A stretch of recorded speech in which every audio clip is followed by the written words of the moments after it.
Foi. Está na tela inteira. Bem,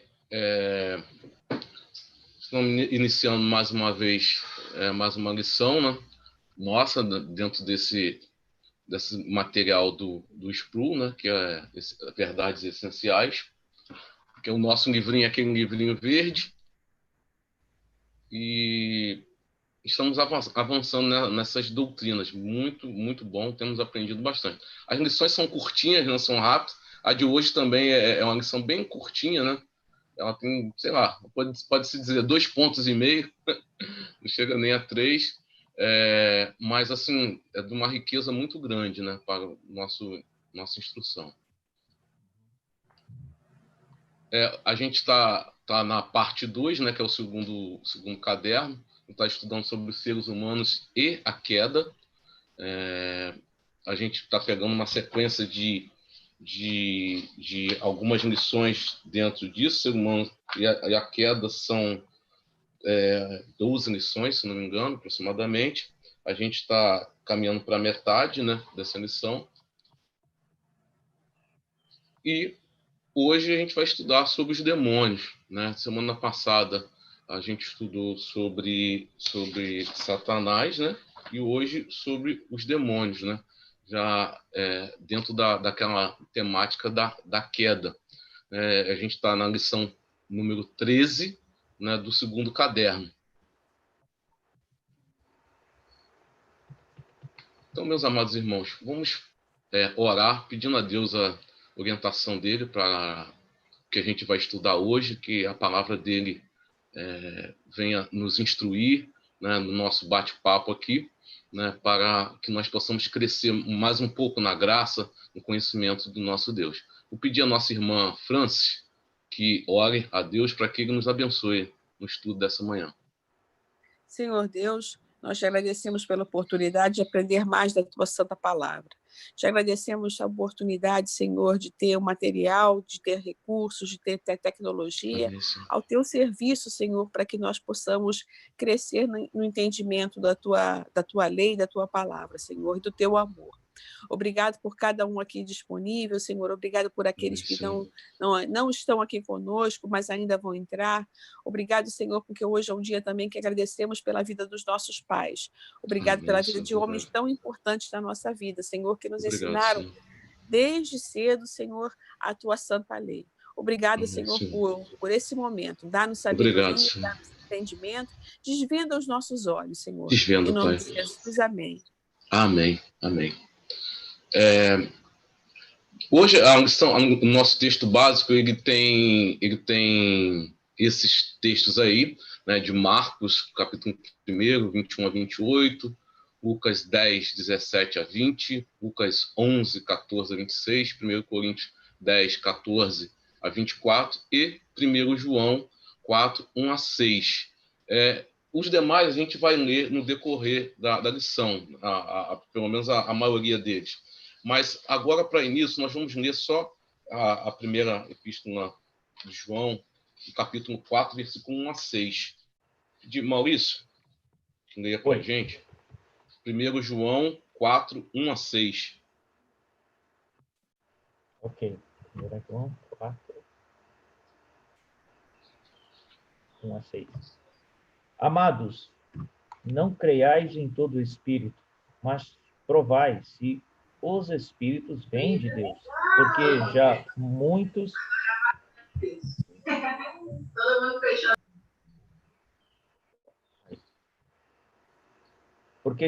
falsos profetas têm surgido no mundo. Nisto conheceis o Espírito de Deus. Todo espírito que confessa que Jesus Cristo veio em carne é de Deus, mas todo espírito que não confessa Jesus não é de Deus. Isto é o espírito do anticristo, do qual já ouvistes que há de vir e agora já está no mundo. Filhinhos, vós sois de Deus e já os venceste, porque maior é o que está em vós do que o que está no mundo. Eles não são do mundo, por isso falam do mundo e o mundo os ouve. Nós somos de Deus e quem conhece a Deus nos ouve, mas aquele que não é de Deus não nos ouve. Nisto reconhecemos o espírito da verdade e o espírito do erro. Amém. Então, João já nos dá um panorama aqui, assim, bem claro, né, desses dois mundos, né, dessa diferença, né, desse mundo espiritual que há, e nos dá a noção, né, aqui já um panorama aberto, de que existem, né, espíritos que são bons, que são de Deus, e aqueles que são maus, né? E fala como deverão ser reconhecidos, né? Como deverão ser entendidos, né? Aqueles que confessam que de fato, né, confessam que Jesus veio em carne, né? E aqueles que são enganadores. Então é muito interessante nós termos isso em mente, para que não sejamos enganados, né? Porque apesar de termos, né, vários exemplos na Bíblia, existem muitos assuntos, muito material em relação a essa temática, né? Se você vê, basta você fazer uma breve pesquisa na internet, né, que é a Barça dos dias de hoje, como vem assunto, como vem temática. E se você fizer um filtro, meus irmãos, sei lá, passa pouca coisa. Que tem tanta história, tanta coisa em relação a isso. Então, uma das coisas que nós vamos ver é em relação a isso. E até, já avançando, o objetivo nosso, né, da nossa lição hoje é conhecermos a luz da Bíblia sobre os demônios. Então, a Bíblia deve ser a nossa lente para entendermos isso, né? Para entendermos essa temática, que é até interessante, que ela volta e meia, ela fica em cena, né? Nos últimos tempos não tem muita, não está muito em voga essa temática, porém ela continua existindo, né? Ela não esses fatos não deixam de acontecer porque não se tem falado muito. Então, o nosso objetivo hoje é esse: usar a Bíblia como referência para nós conhecermos a respeito, né, de demônios e somente através dela, da palavra de Deus. Bem, uma ideia assim que a gente tem a respeito, né, dessa temática, né, quando nós falamos dela, quando isso começou, né? Aí eu fiz aí uma linha do tempo, né, que está à esquerda aí infinito e à direita infinito, né? Então a eternidade aí está representada nessa linha do tempo aí, mas a gente tem eventos aí que são temporais, né? Estão submetidos ao tempo, que é interessante a gente ver, para a gente começar isso no nosso estudo hoje, né? Quando isso começou? Bem, se a gente pegar uma referência, né, de Gênesis, capítulo 1, versículo 31, nós vemos que viu Deus tudo quanto ele fizera, e eis que era muito bom. Houve tarde e manhã no sexto dia.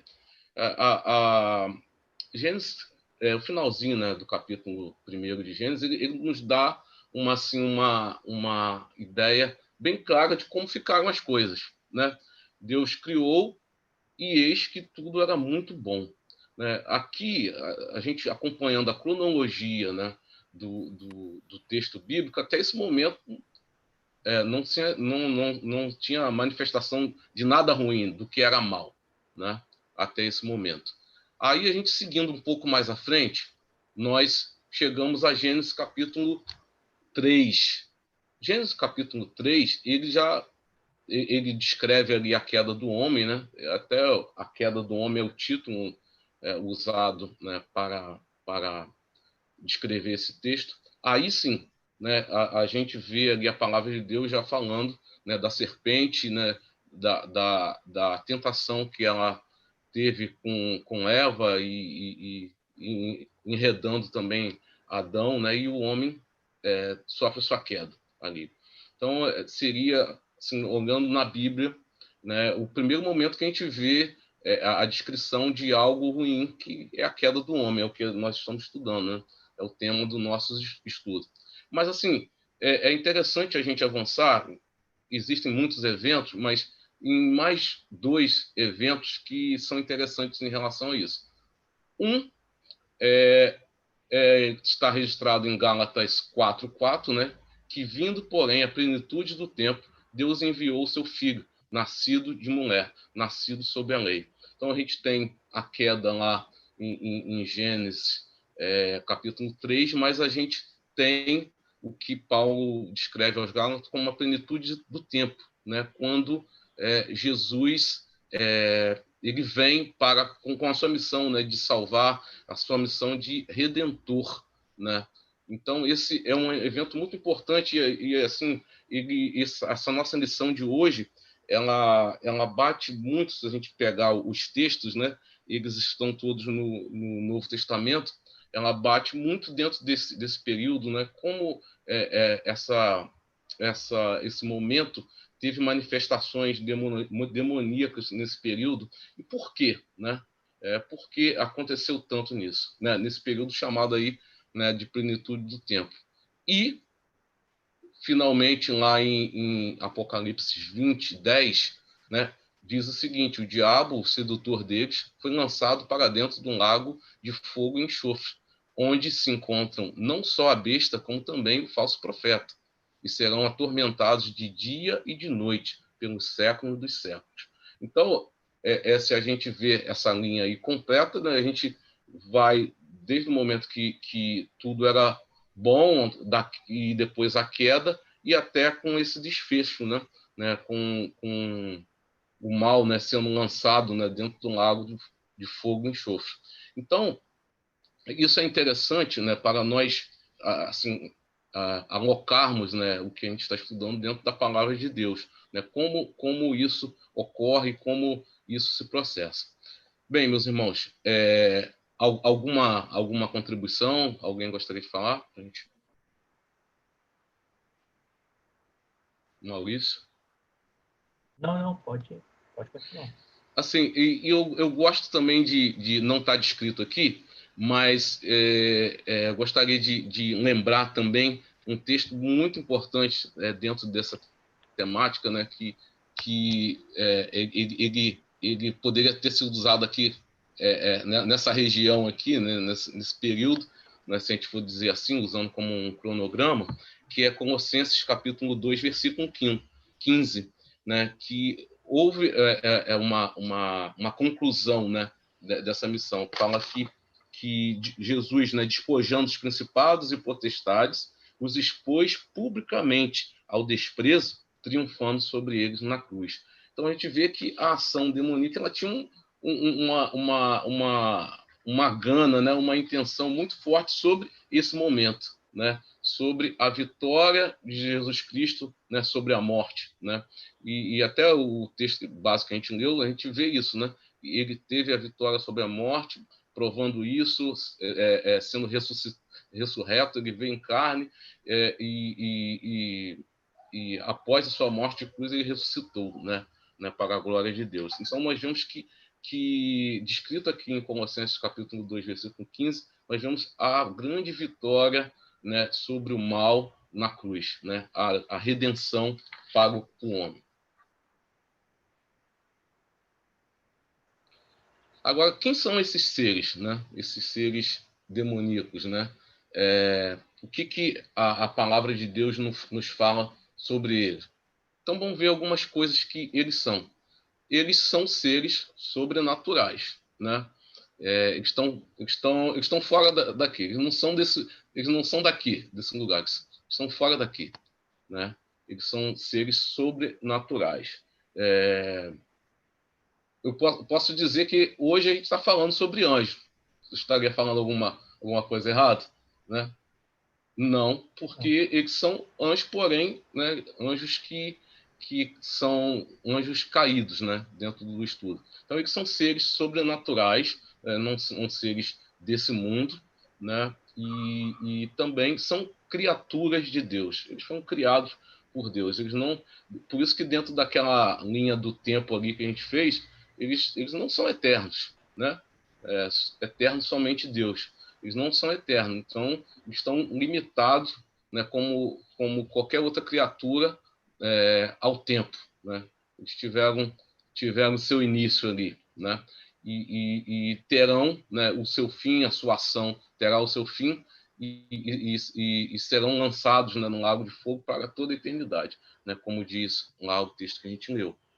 Outra coisa sobre eles são subservientes a Satanás. Se a gente pegar aí arrancar um pedacinho do organograma, né, espiritual, né, estariam aí dentro só para nós termos uma ideia, estariam dentro do que a gente chamaria da angelologia, que seriam os anjos caídos, né, que seria Satanás, né, e seus ascetas, né, o seu grupo, né, que são os demônios, né, tema do nosso estudo de hoje, né?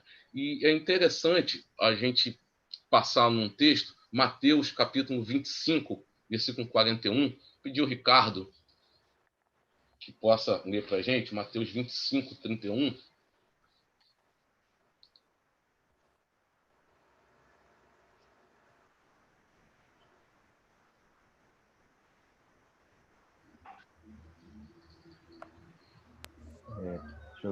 Estão me ouvindo, pessoal? Deixa eu Tô colocar ouvindo. aqui. Mateus, capítulo 25. Versículo 21.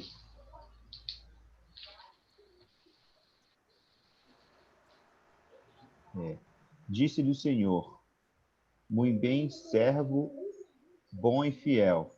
Fostes fiel no pouco, sobre o muito te colocarei. Entra no gozo do teu Senhor. Perdão, Ricardo. Obrigado. Agora lê o versículo 25, 41.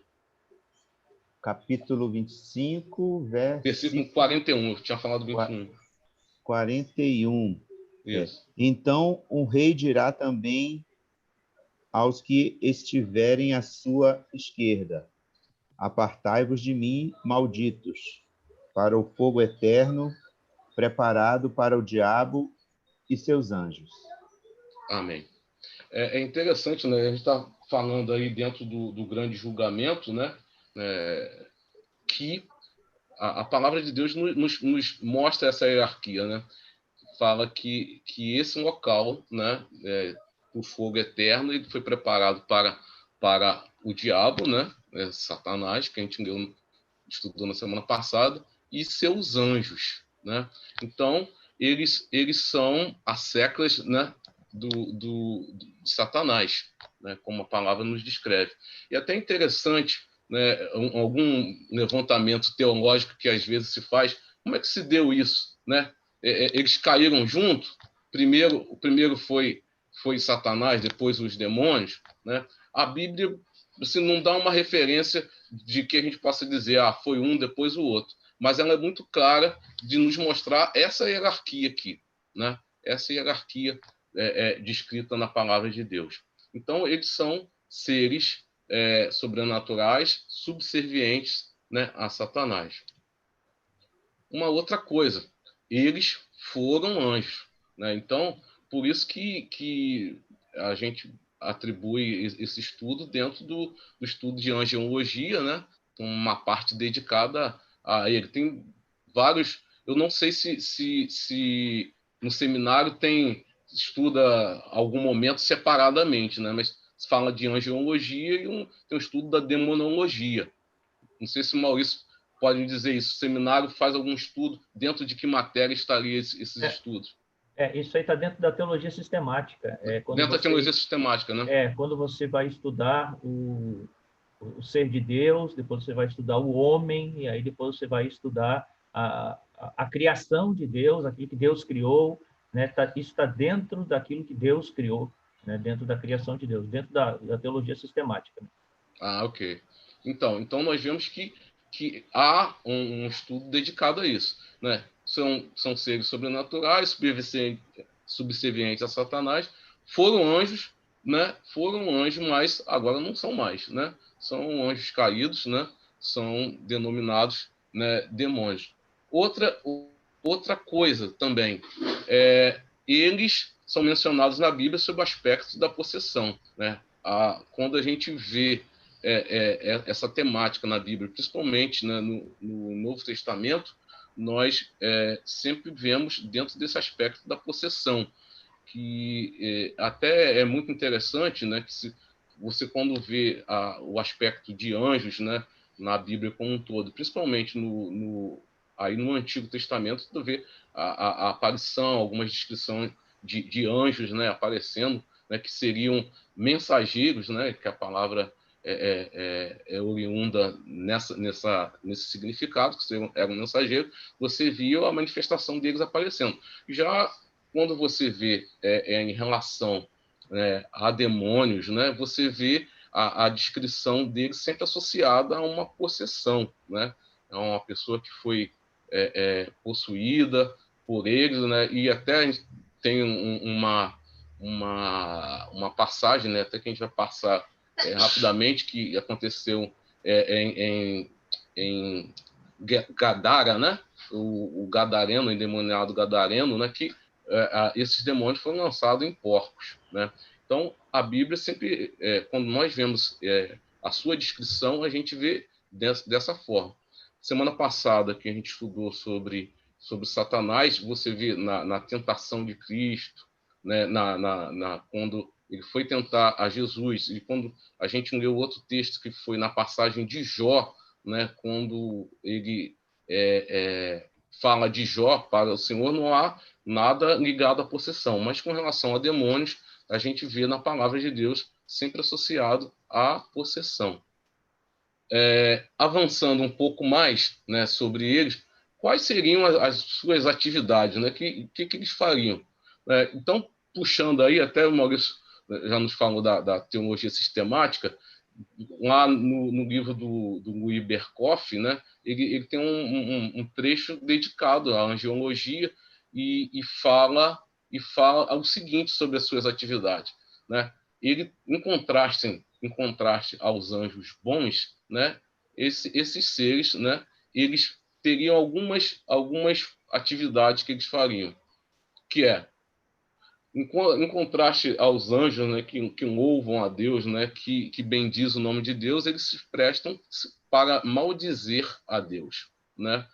Eles se prestam a isso, né?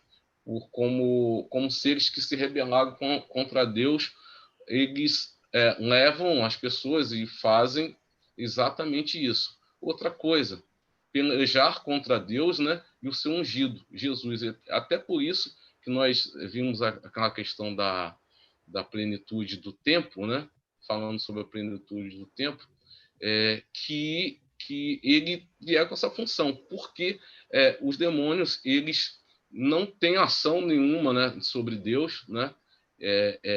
Deus é Deus de toda a criação, né? Deus sobre tudo. Agora, a ação deles, né, é sobre a criação de Deus, né, sobre o homem, né? Por isso a gente vê lá a queda, é sobre a atuação do homem. Então, pelejar contra o ungido de Deus é essa característica, porque a obra de Jesus veio para resgatar ao homem, veio para salvar ao homem. E esses seres teve um ataque direto a esse momento para que isso pudesse ser, até dizer, atrapalhado ou bloqueado de alguma forma. Então, outra atividade deles era essa. E destruir a obra de Deus, né? Destruir a obra de Deus. Nós vemos que a ação, né, maligna através desses demônios, ela vai basicamente em cima da obra de Deus, utilizando de todos os artifícios para destruí-la, né? Utilizando de tudo para que essa obra possa ser abalada na intenção deles. E ele ainda diz o seguinte no seu livro: então, em contraste à rebelião contra Deus, eles procuram cegar e desviar até os eleitos e animam os pecadores no mal que estes praticam, mas são espíritos perdidos e sem esperança. Agora mesmo estão acorrentados ao inferno e a abismo de trevas, e, embora não estejam ainda limitados a um lugar só, no dizer de Calvino, contudo arrastam consigo as suas cadeias por onde vão. é interessante essas duas outras atividades que é descrita aí no livro do Berkhof, que é cegar e desviar até os eleitos, né? Nós vemos que nessa atividade aí de cegar e desviar não é nada assustador, não, hein? Até nós falamos, não é nada gritante. E nós vemos que existem muitas sutilezas, né, que ocorrem, mesmo nos dias de hoje, com relação a isso, que levam pessoas ao engano, né? Levam pessoas a desviar. Assim, pior do que totalmente ser desviado, né, é alguém pensar que está próximo de Deus, né? E nós vemos que até a palavra fala de espíritos enganadores, né? Enganando, se possível, até os eleitos. Então, a ação dele, né, sobre a vida do homem, ela tem várias frentes, né, para que ele arraste mais pessoas, né, junto consigo para a sua derrota eterna. E é até interessante que ele fala o seguinte: ele anima os pecadores no mal. É interessante essa forma dele dizer, porque ele não só os pecadores não só vão pecar por pecar, mas eles são incentivados, né, por esses espíritos enganadores, são levados ao mal, né? E a gente vê que se a gente fosse tentar traçar uma face do mal, a gente não conseguiria, porque tem várias facetas, né? Nós vimos a ação, né, desses seres em várias facetas da sociedade, levando o homem à perdição, né, enganando-os, destruindo. Né? Eles são seres perdidos e sem esperança, como ele fala, e por isso eles tentam arrastar o maior número de pessoas. Eu gostaria que a gente lesse esses dois textos aí, que são bastante interessantes em relação a isso que a gente está falando.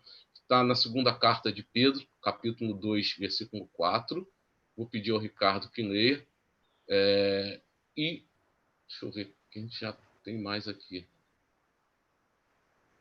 A gente tem um Carlinho aí. Carlinho, lê Judas, versículo 6. Carta de Judas, versículo 6. E Ricardo lê 2 Pedro, capítulo 2, versículo 4.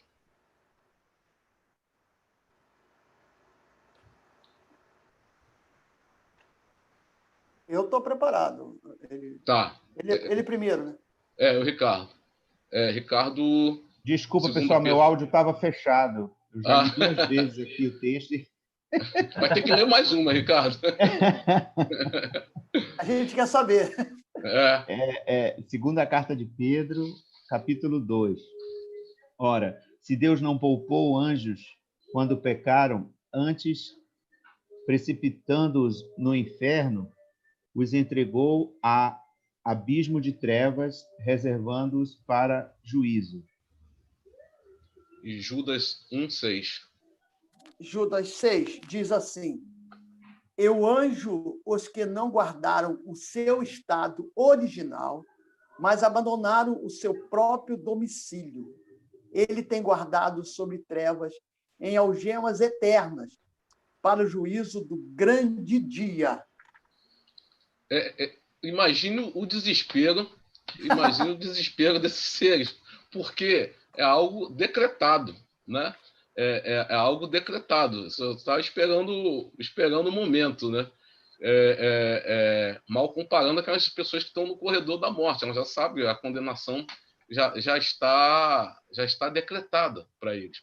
E o que eles fariam nesse intento do mal, né? Até como Calvino dizia, eles querem arrastar consigo as suas cadeias, né, para onde vão, né, e fazer uma terrível arruaça. E nós vemos que outra coisa muito importante nesses dois textos fala que Deus não poupou eles quando eles pecaram, né? A sua rebelião foi algo imperdoável, né? Nós vemos que é algo grandioso que Deus faz conosco, né? A partir da queda nossa, há todo um projeto de redenção para a nossa vida. Mas aqui a palavra de Deus nos diz que ele não poupou anjos contra os pecados. Antes os precipitou no inferno. Isso é uma das, assim, uma das coisas que eu realmente, na minha pequenez, né, no meu pensamento humano, assim, é uma das coisas que eu não consigo compreender, né, essa questão da redenção dos pecados, né, para os seres humanos, e esse tipo de coisa não aconteceu, né, com os anjos, assim. Será que eles foram criados conhecedores do bem e do mal e não foi como o ser humano, né, que desobedeceu a Deus, e então entrou o pecado no mundo? Eu realmente não queria entender. Uma vez eu queria entender essa questão, né? Assim, não, é bem boa essa. Por que os anjos foram sumariamente executados, né? E o ser humano, Deus é tão misericordioso com a gente, isso é tão incrível, as coisas que... É grandioso. E tem até uma passagem bíblica que fala, né, que até os anjos invejam, né, o amor que Deus tem por nós, e eles são tão poderosos, assim, eles são, assim, um único anjo pode destruir o planeta Terra, né, se Deus permitir. Eu não entendo. Se alguém tiver uma explicação lógica, se é que há lógica. Não, lógica eu não tenho, não. Maurício até ia falar alguma coisa. Tem. Pois é. Não, tem sim, tem. Não, tem sim. O que a palavra de Deus, eu acho que a gente tem que pontuar alguns pontos aqui. E é muito boa a colocação do irmão, porque nos faz pensar, nos faz refletir. A primeira coisa que a palavra de Deus deixa clara, e isso nós temos que ter, assim, sobremodo pontual na nossa mente e no nosso coração. A palavra de Deus é clara quanto a isso. Existe uma realidade espiritual. Sim. Né? Então, isso é inegável. Nós não podemos nunca negar isso. E você vai encontrar, inclusive, no meio reformado, pessoas que não acreditam, né, nessa existência de demônios e tudo mais. E hoje, como a gente tem uma grande evolução na área da psiquiatria, psicologia, você quer tentar explicar todo e qualquer fenômeno, né, de um modo científico.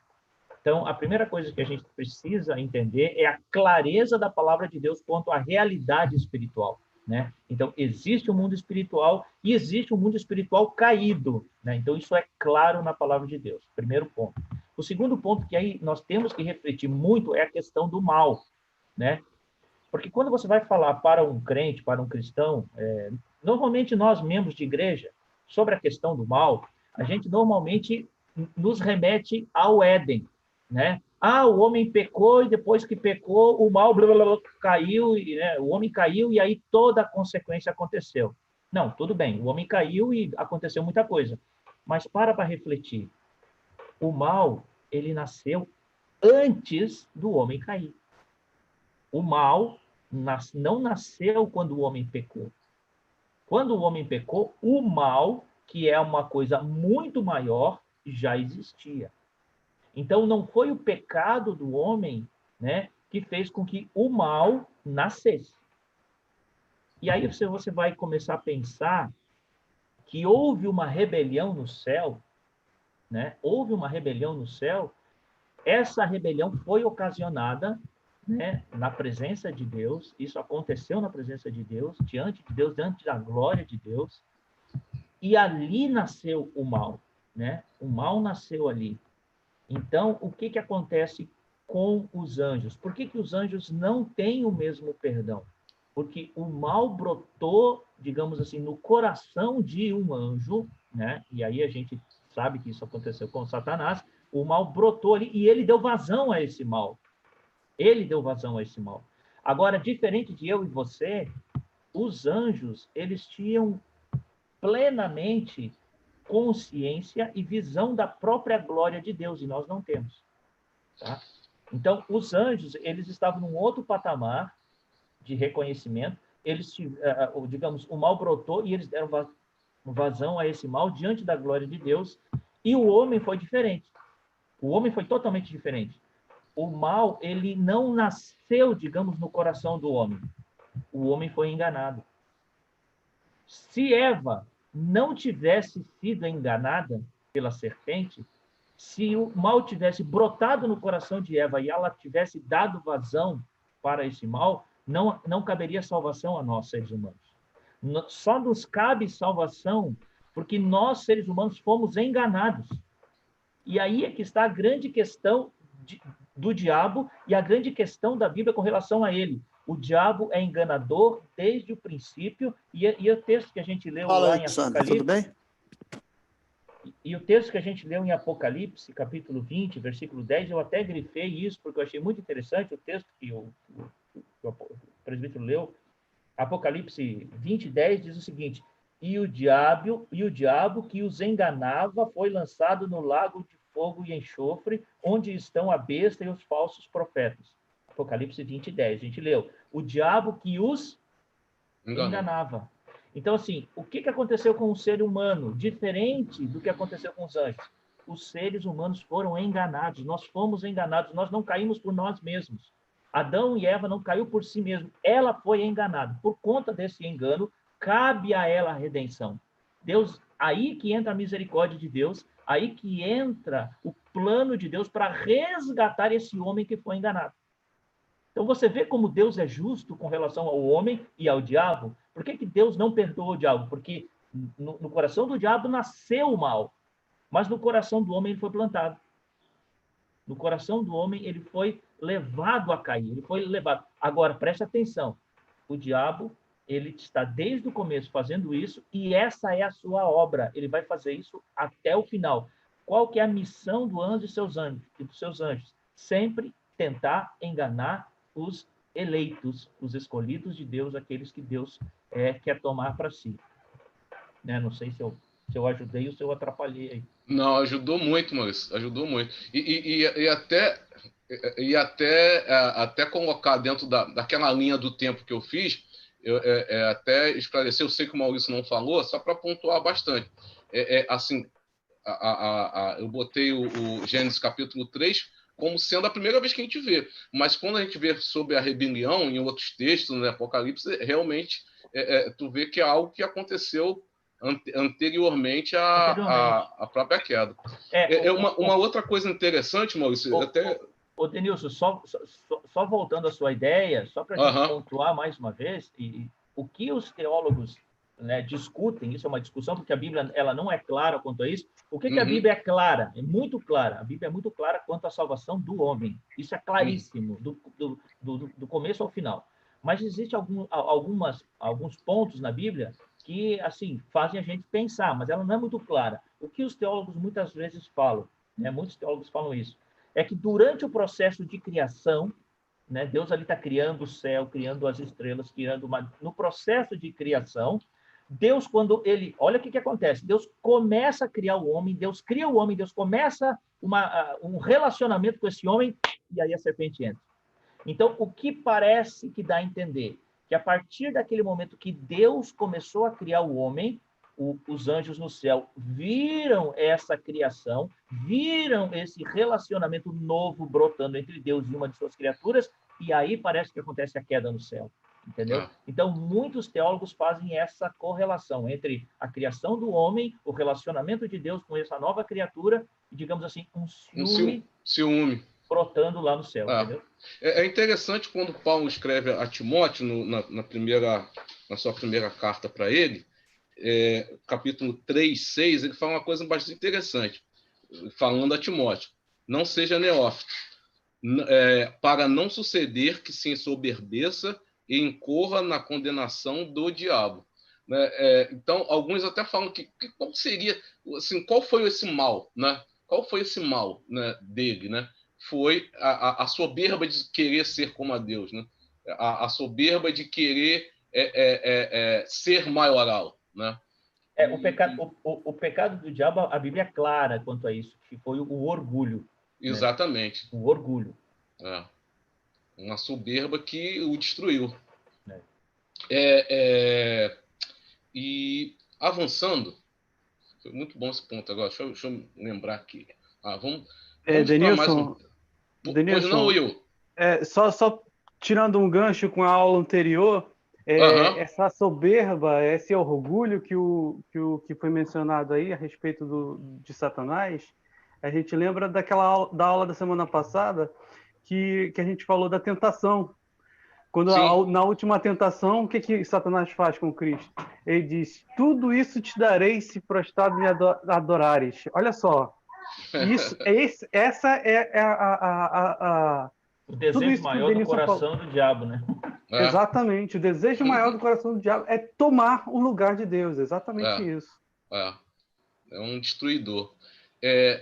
Meus irmãos, a gente pode também ler um texto que faz parte do nosso texto básico, que se encontra em Marcos, capítulo 1, versículo 21 a 28. Aparece aí embaixo aí Lucas, mas é a referência do outro sinótico aí, que é Lucas. E nos diz o seguinte, né? A gente vê muitos textos dessas possessões na palavra de Deus. E esse texto nos diz o seguinte: depois entraram em Cafarnaum e logo no sábado foi ele ensinar na sinagoga. Maravilharam-se da sua doutrina, porque os ensinava como quem tem autoridade e não como os escribas. Não tardou que aparecesse na sinagoga um homem possesso de espírito imundo, o qual bradou: que temos nós contigo, Jesus Nazareno? Vieste para perder-nos? Bem seis que és santo de Deus. Mas Jesus repreendeu, dizendo: cala-te e sai desse homem. Então o espírito imundo, agitando violentamente e bradando em alta voz, saiu dele. Todos se admiraram, a ponto de perguntarem entre si: que vem a ser isso? Uma nova doutrina? Uma nova doutrina. Com autoridade ele ordena aos espíritos imundos e eles lhe obedecem.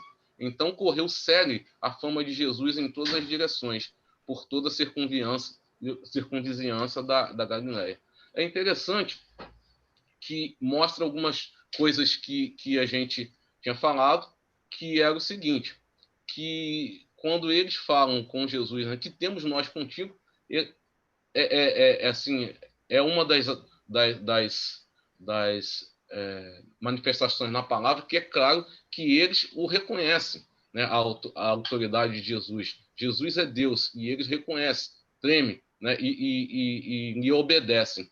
E Jesus fala: cala-te e sai desse homem, né? E muitos perguntavam, né, algo que estava acontecendo ali, se era uma nova doutrina, né? E reconheceram que Jesus tinha autoridade naquilo que ele estava fazendo. Então, nós vemos que Jesus mostra sua total autoridade, né, eterna, né, como Filho de Deus, sendo ele o próprio Deus, né, sobre esses anjos caídos, né, sobre esses demônios. Vamos avançar. Vou ter que dar uma... Denilson, eu gostaria só de pontuar duas coisas aqui nesse texto. Eu estou lendo de uma outra versão, aqui, legal. que é a versão da Thompson, né, Bíblia Thompson. E aqui fala uma coisa muito boa que você falou antigamente, nesse versículo. O versículo 24 diz assim: Marcos, né? Que temos contigo, Jesus de Nazaré, vieste destruir-nos. Olha a diferença de tradução. Por isso é bom você ler em alguma tradução. Então, essa tradução fala assim: vieste para perder-nos. Não fica muito claro o que os demônios estão querendo dizer com Jesus. Agora, nessa versão diz assim: vieste destruir-nos. É uma pergunta. Os demônios falando com Jesus, fazendo uma pergunta para Jesus. Jesus, vieste destruir-nos. Por que os demônios fazem essa pergunta para Jesus? Pontuando aquele ponto que você falou, que eles estão condenados, eles sabem que não tem perdão e vai chegar um dia do juízo deles. Então, os demônios têm consciência da sua perdição e quando eles estão de frente de Jesus, eles dizem assim: Jesus, é agora que você vai nos destruir? Chegou o momento da nossa destruição? É agora, é nesse momento? E aí Jesus diz assim: não, afaste desse homem. Quer dizer, ainda não é o tempo da destruição deles, mas eles têm consciência dessa destruição. Vai chegar. Obrigado, Maurício. E algumas de suas características, né, que nós vemos, né, na palavra, até falado na nossa lição, né, a gente vê muitos casos de pessoas endemoniadas descritos na Bíblia que se manifestavam com enfermidades físicas, né, enfermidades mentais, Pegando o que o Maurício falou ali há pouco, né? Muito se pensar, não, é um problema puramente psiquiátrico, né? Nós vemos que havia muitas manifestações que ocorriam dessa forma, né? Outra manifestação que ocorria com cegueira, mudez, a gente vê isso descrito na palavra de Deus, né? Como nós falamos eu falei pontualmente, tá? Se vocês quiserem ler depois, Lucas capítulo 8, versículo 26 a 34, né, que fala daquela passagem lá em Gadara, né, quando Jesus expulsa os demônios do Gadareno. Eles eram pessoas, né, eles eram perturbados, né, se autoflagelavam, né, o demônio ele usava aquele corpo, né, como algo, um saco de pancada, né? E nós vemos que muitos se manifestavam dessa forma, né? Denilson, Pois não? Eu estou desde o começo tentando falar sobre possessão. Uhum. É claro que eu sabia que os textos bíblicos iam direcionar para isso, mas, como sempre faço, e procuro até fazer, falar de coisa bem prática, bem do nosso tempo, da nossa hora. Eu era muito jovem, minha tia tinha uma tia que foi um dos melhores parentes de toda a minha vida, de todos os parentes. Que os Ela outros me ajudou não ouçam, muito. né? Que os outros não ouçam, vou ficar com ciúme. Mas acho que essa turma aqui não vai contar para eles. Ela era macumbeira de coisa. E eu, adolescente, eu ia para a casa dela, e esse período foi até o período que eu fui para a Marinha. Depois, de vez toda férias, eu passava uns dias lá na casa dela, que eu morava em Comendador Soares, em Morro Agudo, e ia para Bangu. E ela era de um terreiro lá, e eu vi várias manifestações. Tinha umas coisas interessantes. Por exemplo, quando eu vinha na rua, eu sempre ia depois dela, porque ela ia bem mais cedo. Eu ia lá, aparecia para namorar, na verdade, né? Aí, quando eu vinha normal na rua, que eu entrava dentro do quintal, onde tinha o terreiro de macumba, eu começava com uma dor de cabeça infernal, parecia que minha cabeça ia estourar. E a dor era progressiva. Quando eu ia me aproximando, que eu entrava dentro do local que ia assistir, a dor de cabeça aumentava muito. E quando eu saía, que eu cruzava o portão, a dor de cabeça passava. Claro que eu nunca comentei com ela, porque eu sabia que se eu comentasse com ela, ia dizer que eu tinha que fazer cabeça, aquela coisa de macumbeiro, de espírita. Um outro fato que aconteceu foi uma vez que eu cheguei cedo junto com ela, eu fiquei de braço cruzado, assim, e, segundo o linguajar deles, os espíritos não arriavam, porque eu estava impedindo.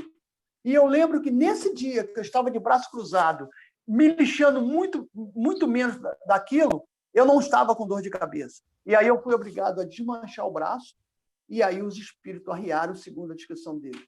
E outra cena que não me sai da minha cabeça, ela recebia 3 entidades, segundo eles, né, 3 diabos diferentes, e um dia ela recebeu Exum Tancarrua, e eu estava lá, e eu vi. Eu vi ela beber 3 garrafas de cachaça. 3 garrafas de cachaça, assim como se estivesse bebendo água. Eu vi ela com 2 charutos na mão, um em cada mão, e um ela apagar na boca, enfiar na garganta e apagar na boca, e o outro aqui na garganta, do lado de fora. Um na boca, outro na garganta. Eu fiquei apavorado com aquilo. Quando terminou, eu fui embora, e já era tarde da noite, fui embora, e no outro dia eu não consegui dormir, no outro dia eu fui, primeira coisa, procurar minha tia. Ela não tinha um bafo de cachaça. Ela não estava tonta. No outro dia, que eu digo assim, 1 hora, 2 horas depois, porque ela chegava e já estava clareando o dia. E aí, ela não tinha um bafo de cachaça, aí eu vi beber 3 cachaças. A marca da ferida estava aqui. Da boca, ela passou um tempão tomando... Congelou mesmo. Tomando líquido no canudinho. Mas ela acreditava que aquilo era o Deus dela. Eu falei, tia, por que isso? Ela falou assim, Carlinho, eu sou só o cavalo, eu sou só a gente do Exum. E aí, para falar isso, ela se curvava. E ela tem uma filha de criação, a Rita, ela criou essa garota, E essa garota fotografou passo a passo da sua morte, ou seja, dia após dia. Essas fotos eu levei para o JR, na época eu trabalhava com adolescente, quando ela morreu, eu levei para o JR. As fotos eram horríveis, ou seja, ela morreu comendo as próprias fezes. Ela morreu comendo. E ela era uma mulher muito bonita, ela era linda, olhos azuis, uma mulher bonita, uma pessoa educada, uma pessoa maravilhosa. E ela morreu dominada pelo diabo. Ela morreu comendo fezes. Porque eu dei as fotos. Ela me deu para me usar na igreja como exemplo, porque essa garota, a Rita, acabou aceitando o evangelho, mas ela não aguentava ver as fotos. Ela me deu as fotos, eram 5 ou 6 fotos.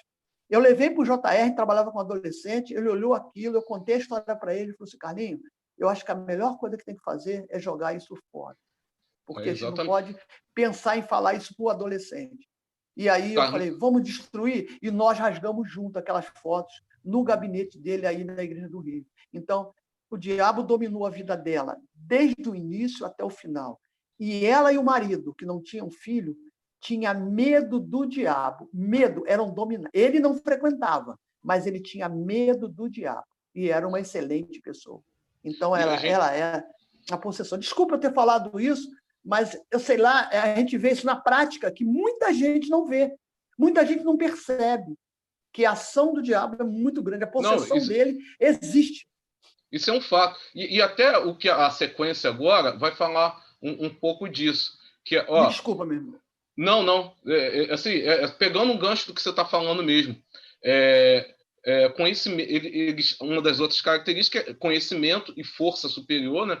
Força sobre-humana. E isso, quando a gente sempre fala de conhecimento ou força sobre-humana, sempre limitada a Deus, né? Limitada a Deus, né? Nunca superior. Pode ser fisicamente mais forte que um ser humano, mas ele está limitado ao poder de Deus. As pessoas, às vezes, ficam reféns por não conhecerem a Deus, né? Nós precisamos conhecer a Deus cada vez mais, para que conhecer a Deus, né, é libertador, até nesse sentido. Muitas pessoas, hoje em dia, ainda continuam oprimidas e libertas porque não conhecem a Deus, né? Não conhecem aquele que é maior.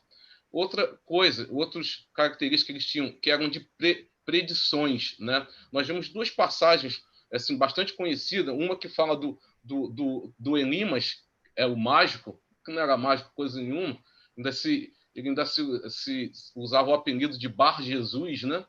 É relatado lá em Atos capítulo 13, 9 a 12, e um outro fato, que é a jovem adivinha. Não sei se vocês conhecem a passagem, também registrada em Atos capítulo 16, versículo 16 a 8. Nesse caso, as pessoas ainda ganhavam dinheiro, né? Se você vê que não é algo atual, né? As pessoas ganharem dinheiro com, eu converso com os mortos, eu trago a mensagem dele para você, eu faço isso ou aquilo. Nós vemos que a ação demoníaca nesse sentido, né, já é relatada na palavra de Deus, né? Quantas pessoas, né, ganhavam dinheiro, enganavam e viviam em função disso. Apesar, o verbo mais certo é enganar mesmo, né? Porque é a função dele.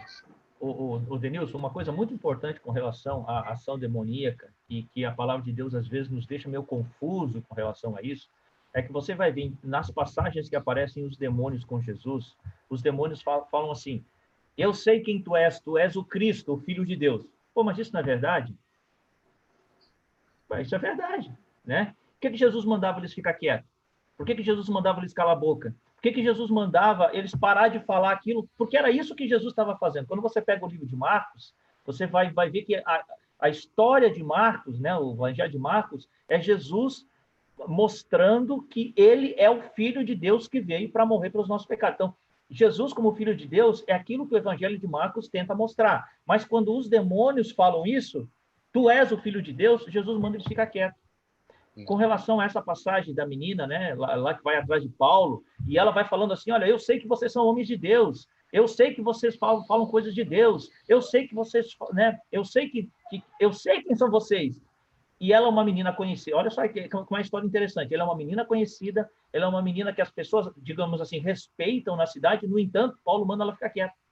Paulo manda ela calar a boca, né? Pô, mas ela não está falando a verdade? Ela não está falando as coisas de Deus? Ela não estaria, digamos assim, não seria uma vantagem para o evangelho, né? Ela continuar falando de Deus? Então, isso deixa a gente um pouco confuso. Mas é interessante a gente pensar o seguinte, que Deus, Jesus, o evangelho, não querem a glória da boca do diabo. Exato. Deus não quer ser Exatamente. glorificado pela boca do diabo. Exatamente. Isso não é a vontade de Deus. E é uma sutileza também nisso, Maurício, que, igual a gente viu, né, Paulo falando a Timóteo, né, do erro do diabo. Às vezes, essas lisonjas, esses elogios, nem sempre vêm de Deus, né? Pode levar o homem ao orgulho, ao tropeço, né? É algo que se tem que se ter muito cuidado, né? Às vezes, coisas desse tipo, nós vemos muitas pessoas, não é, estão num caminho muito bom, mas ele é tão bom, ele é tão excelente, que coisa legal, e às vezes o orgulho, né, pode levar à sua queda. Meus irmãos, vou dar mais uma aceleradinha aqui. Nós temos o regresso dos 70, que até é interessante nisso, não vou nem ler o texto como um todo, mas eu vou ler só as palavras de Jesus nesse texto. Aí Jesus fala: eu via Satanás caindo do céu como um relâmpago. Eis aí vos dei autoridade para pisar de serpentes, escorpiões serpentes, escorpiões e sobre todo o poder do inimigo, e nada absolutamente vos causará dano. Não obstante, alegrai-vos não porque os espíritos vos submete, e sim porque o vosso nome está rolado nos céus. Né? Jesus disse isso. Às vezes, até um outro aspecto disso, não, a pessoa muito poderosa, ela fala assim, a pessoa já logo cai, né? E a gente vê muito orgulho nesse sentido, né? Muito alegria por isso. A pessoa, ela bota a mão e já está caindo. Igual épocas que se passou, o cara passa o casaco e as pessoas já estão caindo, os demônios estão caindo. Então, Jesus assim, é muito claro com relação a isso, né? A nossa alegria deve estar porque nós somos salvos. Nada mais do que isso. O Denilson, olha o aspecto desse texto. Ele é muito profundo, mas existe uma, digamos assim, existe uma troca, né? Existe uma troca aí nesse texto. Olha o que o texto está dizendo. Eu vi o diabo descer, os vossos nomes, entendeu? Então, existe o aspecto da queda. Eu vi o diabo sair da presença de Deus, mas se alegre, porque o nome de vocês está agora nos céus, na presença de Deus. O que isso nos remete? Nos remete para o inferno. O que é o inferno? O que realmente é o inferno? É o fogo, é o enxofre, é a queima do ser humano? Não, e nesse sentido, Deus quer apontar dor, mas o grande inferno é a falta da presença de Deus. Então, a grande condenação dos anjos e daqueles que estarão com eles é que eles estarão condenados para sempre a não estarem na presença de Deus. Isso é a pior coisa. E duas coisas, né? Até a gente já falou rapidamente, mas fala na nossa lição, que os reformadores reagiam fortemente contra os exageros nas práticas de superstições que cercavam os demônios na Idade Média. E no final do século XVI, a prática tinha sido abolida na Igreja Luterana, né? Com relação a exorcismo ou expulsão. Embora os demônios continuem a agir hoje, o nível das atividades descritas no Novo Testamento são únicas. Aquela era a plenitude dos tempos, né? Gálatas 4:4, que a gente leu. A última grande defesa desse mundo que está falando desse mundo mal, né, contra o Redentor da humanidade. Temos o texto aí que vai ficar para nós lermos depois, 1 Coríntios 10, 14 a 24, e fala sobre a possessão do cristão, né? O Spurgeon fala na nossa lição: não há razão para acreditarmos que possam possuir um cristão. Cada cristão é habitado pelo Espírito Santo e sua presença nos garante que estamos livres de possessão. Isso é muito bom, está claro. Eu já certa feita conversei com uma moça que chegou na igreja de Miguel Couto, onde eu estava, uma menina desesperada, porque ela fazia parte de uma determinada igreja e ela estava com um neném pequeno, ela não estava indo na igreja, disseram lá para ela que ela estava possuída e que poderia até perder aquele bebê, né? Um negócio terrível, né? Um negócio terrível. A menina estava desesperada. Então, a palavra nos garante isso, né? Nós somos templos do Espírito Santo, né? Por isso que a gente deve estar cheio dele, buscando a ele. Então, ele é categórico aqui, em poucas palavras, com relação a isso. Ele reserva as últimas linhas da nossa lição para isso. Não há razão para acreditarmos que possam possuir o cristão, né? A história do cristão que está possuído. E outro aspecto, meus irmãos, muito importante, que só a palavra de Deus, só a Escritura, né? A única fonte autorizada que temos para conhecer o misterioso mundo angélico, onde se movem anjos e demônios, é a Bíblia. Mesmo que existam muitos conceitos e ideias acerca dos demônios, advindas da superstição popular, né, que é carregadíssima a nossa cultura, principalmente, da crendice e das experiências pelas quais as pessoas passam, é somente nas Escrituras que encontramos conhecimento seguro acerca de Satanás e sua atividade nesse mundo. Ela é singular e exclusiva. Isso aí eu tirei do livro Batalha Espiritual do reverendo Augusto Nicodemos. E ele ainda continua, meus irmãos. Ele fala o seguinte: a Bíblia contém tudo que Deus desejava que conhecêssemos a respeito de Satanás. O ensino que ela nos oferece sobre os demônios e suas atividades é suficiente para que possamos estar sempre prontos para resistir às suas investidas e para ajudar as pessoas que se encontram cativas por eles. Ou seja, tudo o que precisamos saber para travarmos uma guerra espiritual contra as hostes espirituais da maldade está revelado nas páginas da Escritura. E isso inclui conhecimento das ciladas astutas do diabo e a maneira correta de procedermos diante delas. A Bíblia é o nosso manual de combate espiritual. Ela nos revela o caráter do nosso inimigo, suas intenções e artimanhas, e de que modo podemos ficar firmes contra as suas ciladas, né? É bastante interessante estarmos sempre pautados, né, na palavra de Deus.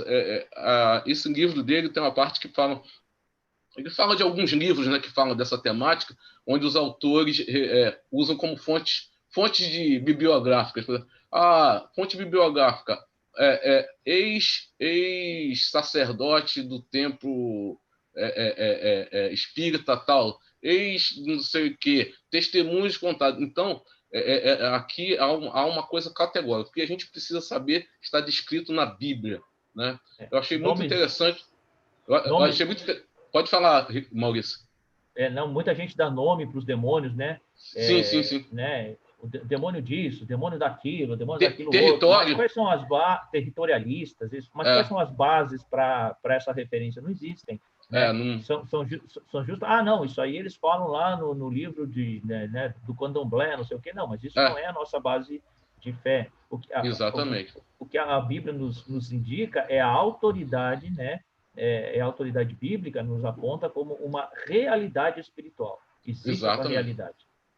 Mas aí eu quero defender, eu quero defender a falta de conhecimento dessas pessoas, a falta do mover do Espírito. Nós temos a vantagem de conhecer e ser transformado.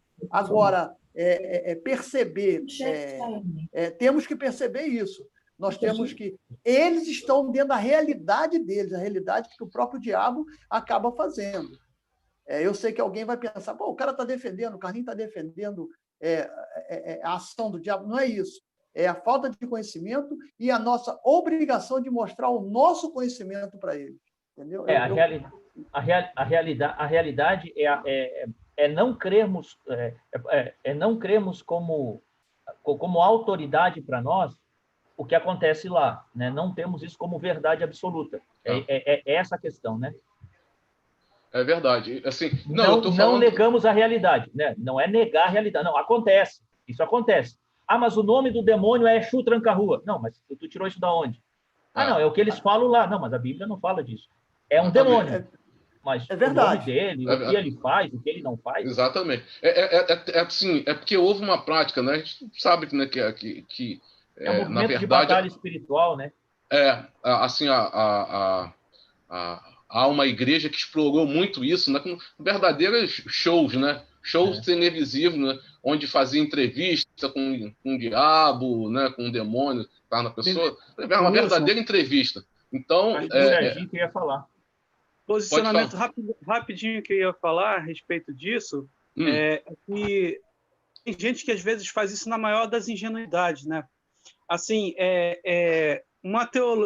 essa teologia do territorialismo, né, que foi mencionado aí, né, os demônios de território, tem uma obra de um autor que escreve muito bem, mas escreve ficção, né? Ele gosta de fazer aquelas ficções cristãs. O nome dele é Frank Perret. O nome do livro é Este Mundo Tenebroso. O livro é maravilhoso para você ouvir uma história, mas em termos de teologia deixa um pouco a desejar, porque ele cria esse ambiente de que os demônios eles estão aí, que você precisa orar para que a ação deles seja enfraquecida, tá entendendo? Assim, a falta de conhecimento gera muitas coisas. Meus irmãos, pasmem vocês, mas uma vez numa reunião de oração, eu não estava, mas a minha mãe estava na época, ela falou, você não sabe o que o irmão fulano pediu de oração? Pediu de oração para que o diabo se convertesse. Então, assim, você vê que tem às vezes, falta de conhecimento total, né? E levam as pessoas ingenuamente até, né, a querer uma coisa que na solução, na ingenuidade, isso vai ser muito bom isso. Então, por isso que a nossa base realmente tem que ser a Escritura, né? Para a gente se aprofundar cada vez mais, né? Não temermos, né? Não temermos, né? Por conhecer, né, a palavra de Deus. O Denilson, eu só gostaria de falar um texto bíblico, porque quando a gente vai estudar sobre a demonologia, poucas pessoas percebem isso, principalmente na manifestação demoníaca. O que está no subconsciente do cristão? Que quando o demônio se manifesta, acontece aquilo que aconteceu lá em Marcos, né? Que ele cai, que as pessoas caem, viram cambalhota, viram o olho para trás, começam a babar, né? Começam a falar com uma outra voz. Estereótipo, né? Então, a gente tem no nosso imaginário, né, popular algumas características que nós achamos que é uma manifestação demoníaca. Isso existe? Sim, existe. Mas é sempre assim? Não. Então, o texto de Lucas, capítulo 22, até anote esse texto aí, para depois você ler com calma, mas em Lucas 22, versículo 3 e 4, Lucas 22, 3 e 4, ele diz o seguinte: então Satanás entrou em Judas. Olha só, o texto é claro. Então Satanás não foi um demônio, não foi um de segunda categoria, foi o próprio Satanás. E Satanás entrou em Judas, que tinha por sobrenome Iscariotes, que era um dos 12. E Judas foi aos principais sacerdotes, aos oficiais da guarda do templo, para combinar a maneira como lhe entregaria Jesus.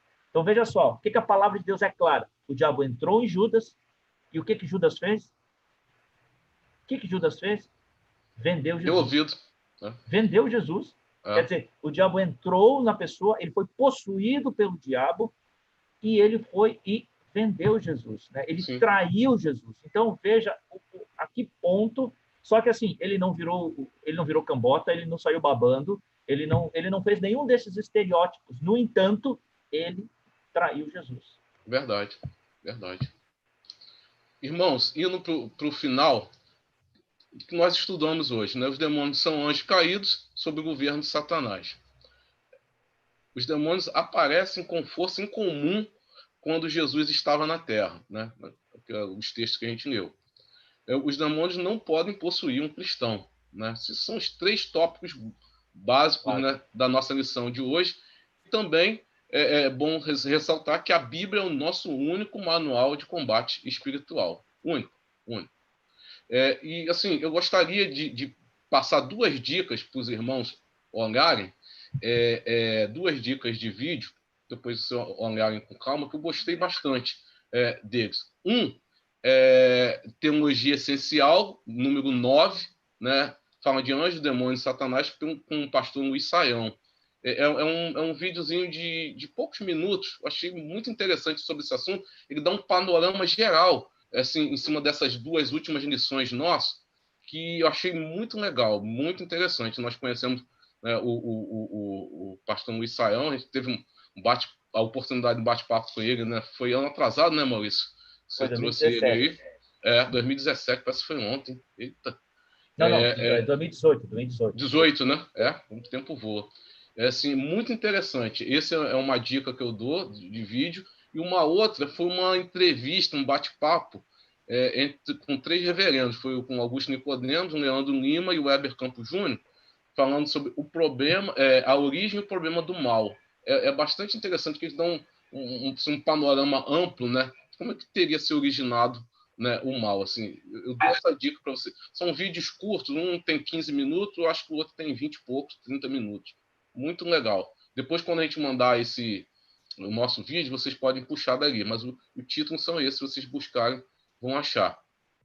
E, finalizando, eu queria desejar aos irmãos um feliz Dia dos Pais a todos, que Deus abençoe todos os nossos irmãos, papais, né, os que vocês conhecem, né, para que o Senhor derrame ricas bênçãos sobre a vida de cada um, né, desses irmãos. Vamos estar finalizando, né, a nossa missão. Eu queria pedir o pai mais novo, pai caçula aqui, nosso. Will, tu está na escuta? Tá trocando fralda, tu vê. Só um minutinho, eu tô... Você pode orar para nós encerrarmos, Will? Com certeza, meu irmão. É porque você é pai calouro, aí eu orar pela gente, agradecendo pela lição, orar pelos pais. Fui surpreendido pela minha esposa com uma cesta de... Rapaz, coisa boa. Muito boa. Vou até mostrar para vocês aqui, rapidinho. Uhum. Deixa eu ver aqui, só para não... Desculpa aí o... Eita, cafezão. Coisa boa, hein? Rapaz. Já vou orar aqui com vocês. Tá bom. Pai querido, muito obrigado, Senhor. Obrigado, meu Deus. Por essa aula tão preciosa, Senhor, por esses meus amigos, Pai, que nós podemos orar juntos, Senhor, podemos estudar juntos a palavra de Deus. Muito obrigado por esse momento precioso, Senhor. Um momento de enriquecimento, Pai, das nossas vidas com a Tua palavra. Amém, te pedimos, Pai, que o Senhor possa abençoar cada vez mais as nossas vidas, ó Pai, para que nós possamos estar consolidando, Senhor, todo esse conhecimento que nos é necessário para entendermos melhor o Teu Evangelho, Senhor. É verdade, Senhor. Abençoa, Pai, os pais aqui, Pai, nesse grupo, Senhor, as suas famílias, Senhor, que eles tenham um ótimo dia na Tua presença, Pai, nesse instante. Amém, Senhor. Abençoe cada vez mais, Senhor, essas famílias, Senhor, a união familiar, Pai, tão minada, Senhor, nos últimos tempos, Senhor, e nos ajuda, Pai, cada vez mais nos apegarmos ao Teu Espírito, Pai, para fazermos a Tua vontade sempre, Senhor. Necessitamos do Teu Espírito para fazer a Tua vontade, para fugirmos do inimigo, Senhor, para fugir do diabo e dos seus anjos. É verdade. Nós te oramos em nome santo do Senhor Jesus Cristo. Amém. Amém. Amém. Meus amados irmãos, muito bom estar com vocês. Sempre, todas as manhãs, é muito bom. A gente tem aprendido muito da palavra de Deus. Deus abençoe a todos vocês. Meu filho está a bordo também, não tinha nem visto aqui, o Gustavo. Tá aí. Tá a bordo. Olha o Lino aí. Parabéns para os pais e oi para as mães. E aqueles que não casaram, inclusive o Gustavo. Aí, Gustavo. Oi para ele. É isso aí. Amém. Obrigado, irmão. Para vocês também. Valeu, Gustavo. Feliz Dia dos Pais aí a todos. E essa aula maravilhosa desse professor abençoado aí. Tá suspeito, filho. Esse professor abençoado. É muito esclarecedor a aula